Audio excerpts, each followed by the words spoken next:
نحمده ونصلي على رسوله الكريم أما بعد فأعوذ بالله من الشيطان الرجيم بسم اللہ الرحمن الرحیم۔ محترم سامعین کرام، السلام علیکم ورحمۃ اللہ وبرکاتہ۔ آج ہم بات کریں گے خواب کے اندر پانی کی نہر دیکھنے کے حوالے سے۔ حضرت ابن سیرین رحمۃ اللہ علیہ نے فرمایا ہے کہ خواب میں پانی کی نہر دیکھنا خوش مزہ اور پاکیزہ پانی جیسا ہے۔ دلیل ہے کہ اس کی زندگانی اچھی گزرے گی، اور اگر دیکھے کہ نامعلوم نہر سے صاف پانی پیا ہے اور یہ شخص سفر میں ہے یا بیگانی جگہ میں ہے تو دلیل ہے کہ نامعلوم کام میں مشغول ہوگا اور اپنی عمر گزارے گا اور اس نہر سے پانی کے پینے کے مطابق منافعت پائے گا۔ اور اگر نہر کا پانی تلخ اور بے مزہ ہے تو تلخی عیش اور خراب زندگانی کی دلیل ہے۔ حضرت ابن سیرین رحمۃ اللہ علیہ نے فرمایا ہے کہ خواب میں نہر کا دیکھنا اس کی اصل وکیل ہے جو مقرب ہوگا۔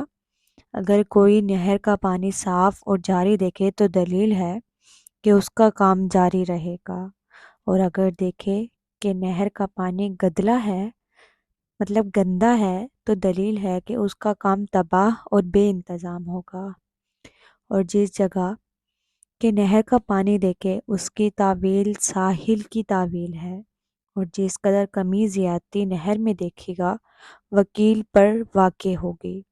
اور اگر دیکھے کہ تخت پر بیٹھا ہے اور اس کے نیچے پانی جا رہا ہے تو دلیل ہے کہ دولت و اقبال اس کی طرف رخ کرے گا اور اس کے دونوں جہان کے احوال نیک ہوں گے۔ فرمانے اللہ تعالیٰ ہے، اس کے نیچے نہریں جاری ہیں اور ان کے لیے من مانی مرادیں ہیں۔ اور اگر دیکھے کہ نہر کے صاف پانی میں بیٹھا ہے تو دلیل ہے کہ غم سے نجات پائے گا، اور اگر دیکھے بیمار ہے تو شفا پائے گا، قرض دار ہے تو قرض ادا کرے گا، سفر میں ہے تو وطن کو آئے گا۔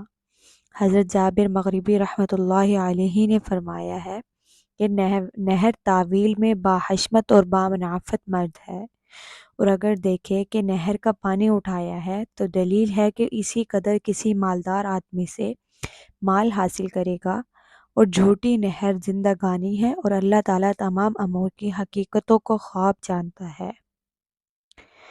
اگر آپ بھی ہم سے کسی خواب کی تعبیر جاننا چاہتے ہیں تو آپ ہم سے کمنٹ میں رابطہ کر سکتے ہیں، اور ہمارے چینل کو جس نے ابھی تک سبسکرائب نہیں کرا جلدی سے جا کے سبسکرائب کریں۔